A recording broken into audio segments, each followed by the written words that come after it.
ഈ വീട് നമ്മളൊരു 3500 സ്ക്വയർ ഫീറ്റ് റിനോവേഷൻ ചെയ്ത് മാറ്റാൻ വേണ്ടി കസ്റ്റമർ നമ്മളെ മീറ്റ് ചെയ്തപ്പോൾ റിക്വയർമെൻ്റ് എന്ന് പറയുന്നത് ഈ ബെഡ്റൂമുകളെല്ലാം ഇടുങ്ങിയതായിരുന്നു. അന്നേരം അതിനെ എങ്ങനെ മാറ്റിയെടുത്ത് സ്പേഷ്യസ് ആയിട്ട് ചെയ്യാമെന്നുള്ളതിനെക്കുറിച്ചൊരു ആദ്യമേ വിളിച്ച് നമ്മളെ കാണിക്കുകയും അതിൻ്റേതായ ഒരു പ്ലാൻ റെഡിയാക്കി കൊടുക്കുകയും ചെയ്തു.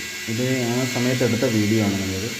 ഇത് ഓരോ സാധനങ്ങളും പൊട്ടിച്ച്, അതുപോലെ കിച്ചൺ എന്ന് പറയുമ്പം വളരെ ഇടുങ്ങിയ കിച്ചണൊക്കെ ആയിരുന്നു. അന്നേരം അതിൻ്റെ എല്ലാ ഭാഗങ്ങളും പൊട്ടിച്ച് വലുതാക്കി നമുക്ക് സ്പേഷ്യസ് ആക്കാനുള്ള ലിവിങ് ഏരിയ വളരെ സ്പേസ് കുറവായിരുന്നു.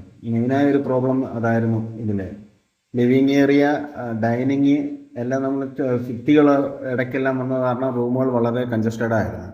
അങ്ങനെ അതിനെ ഓരോ രീതിയിൽ നമ്മൾ പൊട്ടിച്ച് ഇതേപോലെ പാർട്ടീഷനൊക്കെ ചെയ്തു, ഇടയ്ക്കൊരു പില്ലറൊക്കെ കൊടുത്ത് അങ്ങനെ ഇതിനെ ആ പില്ലർ ഹൈഡ് ചെയ്യത്തക്ക രീതിയിലൊക്കെ ഉള്ള ഡിസൈനുകളൊക്കെ ചെയ്താണ് നമ്മളിതിന് മാറ്റം വരുത്തി. ഇൻറ്റീരിയർ ഡിസൈനിങ് എല്ലാം ചെയ്ത് അങ്ങനത്തെ ഒരു പുതിയ മോഡേണായ രീതിയിലേക്ക് നമ്മൾ മാറ്റിയെടുക്കുകയായിരുന്നു. ഇതിൻ്റെ ഇൻറ്റീരിയർ ഡിസൈനിങ് എല്ലാം ചെയ്ത് മോഡുലാർ കിച്ചൺ വളരെ സ്പേഷ്യസ് ആയിട്ട് നമുക്കിതിനകത്ത് ചെയ്യാൻ കഴിഞ്ഞു.